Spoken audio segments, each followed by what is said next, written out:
ទឹកពណ៌ក្រហមនៅក្នុងដបដែលបងប្អូនបានឃើញនៅក្នុងវីដេអូនេះគឺគេហៅថាមីក្រូសរីរាង្គរស្មីសំយោគមីក្រូសរីរាង្គរស្មីសំយោគនេះវាមានតួនាទីយ៉ាងសំខាន់នៅក្នុងវិស័យកសិកម្មដែលកសិករខ្មែរយើងភាគច្រើនបានមើលរំលងបើសិនបើបងប្អូនដឹងអំពីសារៈប្រយោជន៍ក៏ដូចជារូបមន្តនៃការផលិតមីក្រូសរីរាង្គរស្មីសំយោគនេះដោយខ្លួនឯងបងប្អូននឹងអាចកាត់បន្ថយការចំណាយលុយយើងទៅទិញជីក្រុងណារហូតដល់ចន្លោះពី30ទៅ50%បងប្អូនបានដឹងរួចមកហើយបើសិនបើបងប្អូនអាចកាត់បន្ថយថ្លៃដើមនៅក្នុងការធ្វើកសិកម្មជាពិសេសការចាយទៅលើថ្លៃជីនិងថ្នាំប្រកបណាត្រាដែលយើងទទួលបានផលចំណេញគឺខ្ពស់ជាងមុនអញ្ចឹងបងប្អូនមានកម្លាំងចិត្តនៅក្នុងការធ្វើស្រែចម្ការបន្តទៅទៀតអញ្ចឹងមុននឹងបងប្អូនទៅដឹងអំពីអត្ថប្រយោជន៍នៃការប្រើប្រាស់ទឹកមីក្រូសរីរាង្គរស្មីសំយោគនេះបងប្អូនត្រូវដឹងថាអ្វីទៅដែលគេហៅថាមីក្រូសរីរាង្គរស្មីសំយោគចាបងប្អូនមីក្រូសរីរាង្គរស្មីសំយោគឬក៏គេហៅមកបែបទៀតគេហៅថាអតិសកលមប្រាណរស្មីសំយោគនេះវាគឺជាភាវៈរស់តូចដែលមានដោយធម្មជាតិគឺវាមាននៅក្នុងដីគឺជាប្រភពទឹកផ្សេងៗហើយមីក្រូសរីរាង្គរស្មីសំយោគនេះគឺវាមានតួនាទីនៅក្នុងការលុបបំបាត់កាកសំណល់ផ្សេងៗមិនថាតែកាកសំណល់រឹងឬក៏កាកសំណល់ឧស្ម័ននិងជាតិពុលផ្សេងៗទេហើយបើសិនបើគេប្រើប្រាស់នៅក្នុងវិស័យកសិកម្មបងប្អូនគឺគេប្រើវាដើម្បីជួយចិញ្ចឹមដីនិងចិញ្ចឹមឫសរបស់រុក្ខជាតិនិងធ្វើឲ្យដំណាំដែលបងប្អូនដាំទៅមានសភាពរឹងមាំល្អលូតលាស់លឿននិងទទួលបានទិន្នផលខ្ពស់ចំពោះអត្ថប្រយោជន៍នៃមីក្រូសរីរាង្គរស្មីសំយោគនេះបងប្អូនទី1គឺវាជួយជួសជុលឧស្ម័នអាសូតនៅក្នុងដីធ្វើឲ្យដីមានជីវជាតិល្អបងប្អូនដឹងហើយកាលណាតើដីមានជីវជាតិល្អដំណាំរបស់បងប្អូនហ្នឹងក៏វាដុះលាស់ទៅល្អទទួលបានទិន្នផលផលិតនៅផ្លែផ្កាឲ្យយើងហ្នឹងក៏ល្អទៅតាមអ្វីដែលយើងចង់បានដែរអត្ថប្រយោជន៍ទី2វាបំបែកសារជាតិរ៉ែដែលមាននៅក្នុងដីណាឲ្យទៅជាតូចៗដើម្បីឲ្យរុក្ខជាតិឬក៏ដំណាំដែលបងប្អូនដាំនៅលើដីហ្នឹងគឺវាទទួលបានសារជាតិចិញ្ចឹមគ្រប់គ្រាន់និងលូតលាស់ទៅបានលឿនផងដែរមានន័យថាប្រសិនបើដីរបស់បងប្អូនក្តាំងក្តឿវារឹងវាក្តាំងអញ្ចឹងដំណាំរបស់យើងពិបាកនឹងលូតលាស់តែបើសិនតែបងប្អូនប្រើប្រាស់មីក្រូសរីរាង្គរស្មីសំយោគហ្នឹងទៅវាមានតួនាទីទៅបំបែកដីហ្នឹងឲ្យទៅជាតូចល្អិតនឹងធ្វើឲ្យដីហ្នឹងសុះហើយរុក្ខជាតិរបស់យើងចាប់ឫសបានល្អអញ្ចឹងវាក៏ផលិតផ្លែផ្កាមកបានច្រើនទៅតាមនឹងដែរអត្ថប្រយោជន៍ទី3គឺវាលុបបំបាត់ប្រភេទឧស្ម័នពុលហើយវាចូលទៅកែច្នៃកាបូនអាសូតនិងសវត្ថិស្ពនធរធ្វើឲ្យរុក្ខជាតិហ្នឹងមានសភាពរឹងមាំស្លឹកបៃតងរស់បានយូរនិងអត់ងាយក្រៀមប្រយោជន៍ទី4គឺវានឹងលុបបំបាត់ឧស្ម័នអ៊ីដ្រូសែនផូស៊ីតដែលវាបំពុលទៅដល់ឫសនៃរុក្ខជាតិផ្ទុយមកវិញវានឹងធ្វើឲ្យឫសរុក្ខជាតិហ្នឹងរឹងមាំអាចស្វែងរកអាហារឬក៏សារជាតិចាំបានប្រសើរជាងមុនហើយបើសិនបងប្អូនប្រើប្រាស់វាក្នុងកំឡុងពេលដែលបងប្អូនរៀបចំដីមុនពេលសាបព្រោះស្រូវណាបងប្អូនវានឹងក៏ទៅជួយពន្លឿនការដុះពន្លកនៃស្រូវរបស់បងប្អូនបានដែរប្រយោជន៍ទី5ការពាររុក្ខជាតិពីការបំផ្លាញដោយអតិសកលមប្រាណមិនល្អដូចបងប្អូនដឹងហើយថានៅក្នុងដីវាមានអតិសកលមប្រាណល្អនិងអតិសកលមប្រាណមិនល្អអញ្ចឹងនៅពេលដែលបងប្អូនប្រ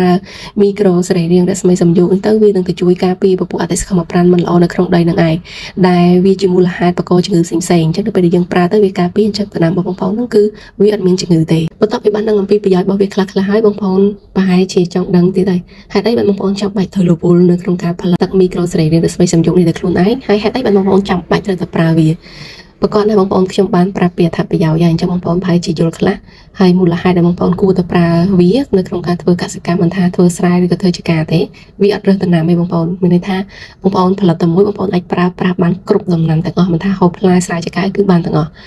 មូលហេតុដែលខ្ញុំលើកទឹកចិត្តឲ្យបងប្អូនគួរតែចេះធ្វើហើយគួរតែប្រើវាពីព្រោះថាវាមានតួនាទីសំខាន់នៅក្នុងការរំលាយកាកសំណល់នៅក្នុងដីជាពិសេសនៅក្នុងស្រែដូចបងប្អូនបានដឹងហើយថានៅក្នុងស្រែរបស់យើងណាគឺវាមានមេរោគឬក៏វាមានកាកសំណល់ដែលកាកសំណល់ទាំងអស់ហ្នឹងគឺវាកើតចេញពីពពួកលីមួគោក៏អាចមានកាកសំណល់ចំបើងឬក៏ជ្រាំងដែលនៅសល់ក្រោយពេលភ្ជួររាស់ហើយវាអត់ទាន់រលួយអស់ណាបងប្អូនអាពួកកាកសំណល់ទាំងអស់ហ្នឹងឯងវាបង្កើតទៅជាឧស្ម័នអ៊ីដ្រូសែនផូស៊ីតដែលវាគឺជាប្រភេទឧស្ម័នពុលណាបងប្អូនវាបំពុលទៅដល់ឫសនៃរុក្ខជាតិបើសិនបើបងប្អូនអត់អាចកម្ចាត់ឬក៏បំបែកកាកសំណល់ទាំងអស់ហ្នឹងឲ្យអស់ទេប្រកបណាស្រូវដែលយើងដាំនៅពេលក្រោយដំណាំដែលយើងដាំនៅពេលក្រោយវានឹងមានសារជាតិបកកជាមេរោគនឹងកើតទៅជាជំងឺផ្សេងៗអញ្ចឹងនៅពេលដែលយើងប្រើប្រាស់ទឹកមីក្រូសរីរាង្គរស្មីសំយោគនេះទៅក្នុងដីមុនពេលដែលបងប្អូនសាបព្រោះឬក៏ដាំដុះដំណាំវានឹងទៅបំបែកកាកសំណល់មិនល្អទាំងអស់ហ្នឹងហើយមិនត្រឹមតែបំបែកទេវាក៏នឹងបញ្ចេញនឹងពពួកកាកសំណល់ដែលល្អវាជាពពួកក្រុម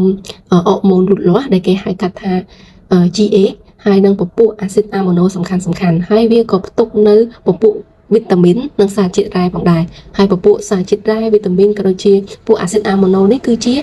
សារជាតិចិញ្ចឹមតែសំខាន់ហើយវាក៏ជាតម្រូវការរបស់រុក្ខជាតិ គ្រប់ប្រភេទផងដែរលើពីនេះទៅទៀតបងប្អូនទឹកមីក្រូសរីរាង្គរស្មីសំយោគនេះវាមិនត្រឹមតែកម្ចាត់អាអត់ល្អហើយទុកអាល្អទេវាក៏មានតួនាទីក្នុងការបំផ្លាញចំណងគីមីនៃក្រុមឧស្ម័នមេតាននៅក្នុងដីស្រែដែរបន្ទាប់ពីវាបំផ្លាញមេតានហើយគឺវាបន្សល់ទុកនៅកាបូនដែលអាចរលាយតាមបែបធម្មជាតិបានអញ្ចឹងគឺវាល្អមែនតើបងប្អូនវាដើរតួធ្វើជាអ្នកការពារជាអ្នកបំបែកហើយក៏វាផលិតនៅសារជាតិល្អៗជាច្រើនទៀតសម្រាប់រុក្ខជាតិឬក៏ដំណាំដែលបងប្អូនដាំបានដែរហើយករណីដែលប្រសិនបើប្រជាកសិករគាត់ប្រើប្រាស់មីក្រូសរីរាង្គរស្មីសំយោគនេះជាប្រចាំណាវាលើសតែពីការដើរតួធ្វើទៅជាថ្នាំដើម្បីព្យាបាលដីទៅបំបែកកាកសំណល់មិនល្អនៅក្នុងដីវានឹងក្លាយទៅជាអាហារបំពន់សម្រាប់ដំណាំដែលបងប្អូនកំពុងដាំផងដែរដោយគេបានរកឃើញថាវាអាចជំនួសឲ្យជីរូបមន្តផ្សេងៗបងប្អូនជាទូទៅនៅពេលដែលបងប្អូនដាំដុះដំណាំបងប្អូនតែងតែប្រើប្រាស់ជីរូបមន្តប្រភេទពួក NPK អញ្ចឹងណាអញ្ចឹងនៅពេលដែលគេបានស្រាវជ្រាវគេរកឃើញថាការប្រើប្រាស់ទឹកមីក្រូសរីរាង្គរស្មីសំយោគនេះគឺវាអាចជំនួសឲ្យជីរូបមន្តផ្សេងៗដូចជាពពួកN ណាបងប្អូនពពួកអាសូតឬក៏ជំនួសឲ្យប្រភេទ G អ៊ីរ៉េដែលមានរូបមន្ត4600និង G ដែលមានរូបមន្ត2100បានរហូតដល់ 50% ឯណោះហើយមួយវិញទៀតវាក៏ជំរុញភាពស៊ាំនៃដំណាំរបស់បងប្អូននឹងធ្វើឲ្យសបកដើម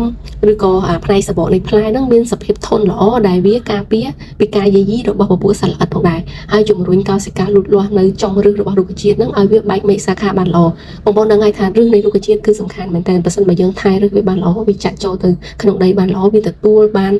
សារជាតិចិញ្ចឹមស្រូបយកមកតាមឫសហ្នឹងគ្រប់គ្រាន់ទៅតាមតម្រូវការរបស់វានឹងបង្កើនទិន្នផលឬក៏វាផលិតថ្លៃការឲ្យយើងជាទីគាប់ចិត្តបើសិនបើបងប្អូនប្រជាកសិករងាកមកផលិតនិងប្រើប្រាស់ទឹកមីក្រូសរីរាង្គរស្មីសំយោគនេះគឺបីដូចជាបងប្អូនជ្រើសរើសយកភ្លើងមួយដែលសុវត្ថិភាពអញ្ចឹងហើយដើម្បីបានខ្ញុំថាសុវត្ថិភាពពីព្រោះថាការប្រើប្រាស់មីក្រូសរីរាង្គរស្មីសំយោគនេះគឺបងប្អូនសុវត្ថិភាពទាំងបងប្អូនដែលជាអ្នកដាំដីរបស់បងប្អូនក៏មានគុណភាពល្អផលិតផលដែលបងប្អូនផលិតបានហ្នឹងក៏មានសុវត្ថិភាពហើយអ្នកដែលទិញផលិតផលរបស់បងប្អូនទៅញ៉ាំហ្នឹងក៏គាត់មានសុវត្ថិភាពដែរនិយាយរួមទៅទឹកមីក្រូសរីរាង្គរស្មីសំយោគនេះគឺវាមានតួនាទីសំខាន់គឺការជួយដីតែម្ដងអញ្ចឹងនៅពេលបងប្អូនកាន់តែប្រើដីរបស់បងប្អូនកាន់តែល្អមួយវិញទៀតតាមការពិសោធន៍ណាបងប្អូនមីក្រូសរីរាង្គរស្មីសំយោគនេះគឺវាអត់មានអាឡែស៊ីឬក៏វាមានផលប៉ះពាល់អីទេបើសិនមកបងប្អូនចង់ប្រើជាមួយនឹងប្រភេទជីសរីរាង្គជីការ៉ុងឬក៏ជីគីមីណាវាអត់មានផលប៉ះពាល់អីទេបងប្អូនអាចប្រើរួមគ្នាក៏បានដែរហើយបើសិនបងប្អូនអាចប្រើរួមគ្នាបានគឺបងប្អូនអាចកាត់បន្ថយការចំណាយហ្នឹងទៅច្រើនឬក៏តិចទៅតាមអ្វីដែលបងប្អូនបានប្រើជាក់ស្ដែងបើសិនបងប្អូនអាចផលិតបានប្រើកាន់តែច្រើនបងប្អូនកាត់បន្ថយការចំណាយក៏កាន់តែច្រើនទៅតាមនឹងដែរអញ្ចឹងបងប្អូនអាចធ្វើបានដោយខ្លួនឯងហើយចំពោះរបៀបនៃការធ្វើគឺងាយៗទេបងប្អូនបានដឹងអំពីអ្វីទៅដែលគេហៅថាមីក្រូសរីរាង្គរស្មីសំយោគក៏ដូចជាអត្ថប្រយោជន៍របស់វាក៏ដូចជាមូលហេតុអ្វីដែលបងប្អូនប្រជាកសិករគួរតែប្រើអញ្ចឹងឥឡូវយើងមកដឹងអំពីរបៀបនៅក្នុងការធ្វើមីក្រូសរីរាង្គរស្មីសំយោគដោយខ្លួនឯងតែម្ដងអញ្ចឹងរបៀបនៃការធ្វើមីក្រូសរីរាង្គរស្មីសំយោគនេះគឺបងប្អូនអាចធ្វើបានដោយខ្លួនឯងនៅក្នុងផ្ទះយ៉ាងងាយស្រួលហើយគ្រឿងផ្សំរបស់វាក៏ងាយៗដែរបងប្អូនគឺបងប្អូនគ្រាន់តែប្រើប្រាស់ស៊ុតមាន់មួយគ្រាប់ប៊ីចេងមួយស្លាបព្រាទឹកត្រីមួយស្លាបព្រាបន្ទាប់មកបងប្អូនក្លុកចូលគ្នាទៅជាការស្អាតអញ្ចឹងខ្ញុំនឹងនិយាយបន្តពីរបៀបនៃការធ្វើមួយដើម្បីបងប្អូនងាយស្រួលយល់អញ្ចឹងមុននឹងចូលដល់របៀបនៃការធ្វើបងប្អូនត្រូវត្រៀមវត្ថុធាតុដើមជាមុនសិនដែលវត្ថុធាតុដើមហ្នឹងបងប្អូនត្រូវមានទឹកចំនួន5លីត្រស៊ុតមាន់ក៏បានស៊ុតទាក៏បានមួយគ្រាប់ទឹកត្រីមួយស្លាបព្រាបាយប៊ីចេងមួយស្លាបព្រាបាយហើយបើបងប្អូនមានកะពិថាងកะពិមួយស្លាបព្រាទៀតក៏បានដែរតែបើអត់មានទេក៏អត់អីដែរចូលដល់របៀបនៃការធ្វើអញ្ចឹងក្នុងរបៀបនៃការធ្វើវារៀងចំណាយពេលបន្តិចបងប្អូនពីព្រោះថាការធ្វើទឹកមីក្រូសរីរាង្គរស្មីសំយោគនេះគឺគេលើកទឹកចិត្តឲ្យយើងប្រើប្រាស់ទឹកដែលមានប្រភពពីធម្មជាតិដូចជាទឹកស្រាទឹកត្រពាំងទឹកអូទឹកស្ទឹងអីបងប្អូនហ្នឹងគេថាទឹកតាមបែបធម្មជាតិជាប្រភេទទឹកដែលមានស្លែបងប្អូនដឹងហើយប្រភេទទឹកអស់ហ្នឹងវាតែងតែមានស្លែនៅក្នុងហ្នឹងហើយឬក៏បងប្អូនអាចប្រើប្រាស់ទឹកភ្លៀងដែលយើងត្រងទុកយូរណាអាចចាប់ពីមួយទឹកឡើងទៅអញ្ចឹងអាចប្រើប្រាស់ទឹកភ្លៀងបានតែបើសិនបើករណីបងប្អូនអត់មាននៅចិត្តបឹងបួព្រែកស្ទឹងឬក៏អត់មានស្រះទេហើយក៏អត់មានបានត្រងទឹកភ្លៀងទុកដែរបងប្អូនប្រើប្រាស់ទឹកម៉ាស៊ីនណាប៉ុន្តែការប្រើប្រាស់ទឹកម៉ាស៊ីននេះគឺគេអត់ឲ្យយើងប្រើប្រាស់ភ្លាមទេបងប្អូនគឺគេលើកទឹកចិត្តឲ្យបងប្អូនយកទឹកម៉ាស៊ីនហ្នឹងបូមដាក់ដបហើយដបយើងជាដបដែលលាងស្អាតទៀតបងប្អូនដាក់នៅក្នុងដបហើយបងប្អូនច្រោះវាឲ្យបិទក្របឲ្យស្អាតទៅបងប្អូនយកវាទៅដាក់5ថ្ងៃចន្លោះពី2ទៅ5ថ្ងៃទៅតាមស្ថានភាពជាក់ស្ដែងដែលបងប្អូនអាចធ្វើបានអញ្ចឹងណាបន្ទាប់ពីបងប្អូនដាក់វា5ថ្ងៃហើយបងប្អូនប្រហែលជាអាចឃើញថានៅបាតដបឬក៏នៅបរិវេណដបហ្នឹងគឺវាមានដុះស្លាយខៀវឬក៏ទឹករបស់បងប្អូនហ្នឹងវាចាប់ផ្ដើមបដូរពណ៌ ការធ្វើបែបនេះគឺដើម្បីសម្រាប់មេរោគក៏ដូចជាបង្កើនអតិសកម្មប្រាណនៅក្នុងដបទឹកនឹងពីព្រោះថាបងប្អូនប្រើប្រាស់ទឹកម៉ាស៊ីនអញ្ចឹងត្រូវដាក់50ថ្ងៃសិនតែបើសិនបងប្អូនប្រើប្រាស់ទឹកត្រពាំងទឹកស្រះទឹកបឹងបួអីទេគឺបងប្អូនអាចយកវាមកប្រើបានភ្លាមបើសិនបើបងប្អូនប្រើប្រាស់ទឹកម៉ាស៊ីនហ្នឹងហើយបងប្អូនត្រូវតែចាំវាសិនចន្លោះពី2ទៅ5ថ្ងៃទៅតាមសកម្មភាពជាក់ស្ដែងចាំបងប្អូនចាប់បានធ្វើបន្តទៀតបន្ទាប់ពីរៀបចំទឹកចំនួន5លីត្របានហើយបងប្អូនលាយពងមាន់មួយគ្រាប់ប៊ីចេងមួយស្លាបព្រាទឹកត្រីមួយស្លាបព្រានៅក្នុងចានតូចមួយសិនទៅហើយបងប្អូនកកវាឲ្យសព្វចូលគ្នាជាពិសេសពងទាឬក៏ពងមាន់ហ្នឹងបើសិនបងប្អូនអាចវាយវាឲ្យបែកល្អហ្នឹងកាន់តែល្អទៅទៀតបន្ទាប់ពីបងប្អូនលាយវត្ថុធាតុដើមទាំង3នឹងចូលគ្នាហើយបងប្អូនយកល្បាយដែលយើងបានលាយហើយហ្នឹងដួសដាក់ក្នុងដបទឹកដែលយើងបានត្រៀមហ្នឹងមកដបមួយស្លាបព្រាហើយបញ្ជាក់ប្រាប់បងប្អូនតិចចំពោះទឹកដាក់នៅក្នុងដបបងប្អូនកុំដាក់ឲ្យវាពេញណាបងប្អូនអាចដាក់ប្រហែលតែទឹកក្នុងវីដេអូហ្នឹងទៅព្រោះកាលណាទៅបងប្អូនដាក់ពេញពេកទៅវាអាចផ្ទុះឬក៏វាអាចហៀទឹកចាញ់អញ្ចឹងវាអត់ទទួលបានជោគជ័យទេបន្ទាប់ពីបងប្អូនដាក់ល្បាយពងមាន់ប៊ីចេងជាមួយនឹងទឹកត្រីចូលទៅក្នុងដបទឹកដែលយើងបានត្រៀមហើយបងប្អូនបិទគម្របហើយបងប្អូនង្រួនវាតិចតិចទៅឲ្យល្បាយហ្នឹងវាលាយចូលទៅក្នុងទឹកបន្ទាប់ពីធ្វើបែបហ្នឹងហើយបងប្អូនត្រាំទុកអញ្ចឹងហើយបងប្អូនទុកវារយៈពេលចន្លោះពី15ទៅ20ថ្ងៃដោយដាក់50ថ្ងៃដាក់កន្លែងដែលមានពន្លឺបងប្អូនដាក់ក្នុងម្លប់វាដាក់50ថ្ងៃចោលទៅហើយការដាក់50ថ្ងៃនេះបងប្អូនអាចង្រួនវាមួយថ្ងៃម្ដងមិនថាយើងក្លុកចុះក្លុកឡើងតែក្លុកកុំខ្លាំងពេកមួយថ្ងៃម្ដងទៅហើយសូមបងប្អូនចំណាំដែរកន្លែងនេះបើសិនបើបងប្អូនប្រើប្រភពទឹកពីធម្មជាតិដូចជាអូបន្លាយស្រះព្រែកឬក៏ស្រះចំត្រីអីទេដោយសារទឹកទាំងអស់ហ្នឹងគឺវាមានមីក្រូសរីរាង្គធ្វើរស្មីសំយោគតាមបែបធម្មជាតិស្រាប់ហើយអញ្ចឹងនៅពេលដែលយើងដាក់ល្បាយទាំងអស់ហ្នឹងចូលទៅគឺវាឆាប់ឡើងពណ៌ក្រហមឯងល្បាយរបស់យើងទទួលបានជោគជ័យនៅពេលដែលវាឡើងពណ៌ក្រហមកម្ៅបងប្អូនអញ្ចឹងការប្រើទឹកធម្មជាតិគឺវាអាចចំណាយពេលត្រឹមតែមួយសប្តាហ៍ទៅ10ថ្ងៃគឺទទួលបានជោគជ័យហើយក៏ប៉ុន្តែបើសិនបងប្អូនប្រើប្រាស់ទឹកម៉ាស៊ីនណាបងប្អូនវាអាចចំណាយពេលរហូតដល់ជិត4សប្តាហ៍នោះទើបវាឡើងពណ៌ក្រហមអញ្ចឹងរយៈពេលដែលយើងអាចផលិតមីក្រូសរីរាង្គនេះបានគឺវាអាស្រ័យទៅលើប្រភេទទឹកដែលបងប្អូនប្រើដែរទេបើសិនបើទឹករបស់បងប្អូនមានសារជាតិគីមីខ្លាំងយើងប្រើទឹកម៉ាស៊ីនខ្លាំងក៏វាអាចទទួលបានជោគជ័យដែរអញ្ចឹងកន្លែងហ្នឹងគឺវាអាស្រ័យទៅលើប្រភេទទឹកដែលបងប្អូនប្រើអញ្ចឹងបន្ទាប់ពីយើងផលិតបានជោគជ័យដល់វគ្គដែលយើងត្រូវប្រើប្រាស់ម្ដងចំពោះការប្រើប្រាស់គឺបែងចែកជា3ប្រភេទខុសគ្នាបងប្អូនបើសិនបើបងប្អូនប្រើប្រាស់ជាមួយនឹងដំណាំស្រូវគឺត្រូវប្រើមីក្រូសរីរាង្គរស្មីសំយោគនេះចំនួន30លីត្រនៅក្នុងផ្ទៃដី1ហិកតាហើយបាញ់ឲ្យសព្វដីនឹងទៅហើយការបាញ់នេះបងប្អូនអាចធ្វើនៅក្នុងកំឡុងពេលរៀបចំដីសម្រាប់ធ្វើការព្រុសក៏បានឬក៏បងប្អូនអាចបាញ់ក្រោយពេលដែលស្រូវរបស់បងប្អូននឹងដុះក៏បានដែរអញ្ចឹងចំនួននៃការប្រើប្រាស់គឺ30លីត្រក្នុងផ្ទៃដី1ហិកតាបងប្អូនអាចលាយជាមួយទឹកក៏បានឬក៏បាញ់វាធម្មតាក៏បានដែរចំពោះការប្រើប្រាស់នៅក្នុងចំការដំណាំយកផ្លែបងប្អូនត្រូវប្រើមីក្រូសរីរាង្គរស្មីសំយោគនេះប្រមាណ50មីលីលីត្រលាយជាមួយនឹងទឹក20លីត្រហើយបងប្អូនអាចប្រើនៅក្នុងកំឡុងពេលដែលបងប្អូនរៀបចំដីសម្រាប់ធ្វើការដាំដុះដំណាំរបស់យើងឬក៏បងប្អូនអាចប្រើវាដើម្បីបាញ់ឬក៏ស្រោចលើគល់របស់ដំណាំរបស់បងប្អូនក៏បានដែរហើយការធ្វើ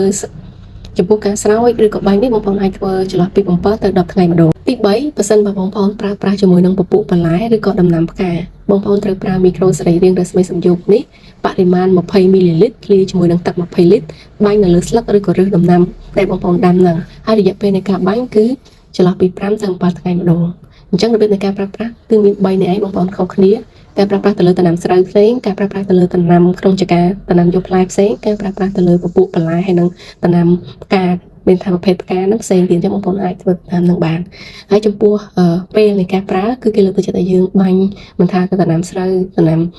ចការយកផ្លែឬក៏បន្លែឬក៏ផ្កាទេបងប្អូនគួរតែបាញ់នៅក្នុងកំឡុងពេលដែលមានថ្ងៃក្តៅក្នុងពេលដែលមានពន្លឺគេឲ្យយើងបាញ់នៅពេលល្ងាចឬក៏ពេលដែលអត់មានពន្លឺថ្ងៃទេពីព្រោះយើងដឹងហើយអានេះគឺគេហៅថាមីក្រូសរីរាង្គរស្មីសំយោគអញ្ចឹងវាត្រូវការពន្លឺថ្ងៃកាលណាយើងបាញ់នៅក្នុងពន្លឺថ្ងៃប្រសិទ្ធភាពរបស់វាក៏កាន់តែខ្ពស់ដែរអញ្ចឹងសម្រាប់ប្រធានបទនេះគឺខ្ញុំមានតែប៉ុណ្្នេះទេអរគុណបងប្អូនដែលតាមដានស្ដាប់វីដេអូរបស់ខ្ញុំកន្លងមកហើយបើសិនបើបងប្អូនណាដែលថ្មីទើបនឹងបានស្គាល់ខ្ញុំទេសូមបងប្អូនជួយ like share ក៏ដូចជា subscribe channel YouTube របស់ខ្ញុំម្នាក់មួយផងចាអរគុណ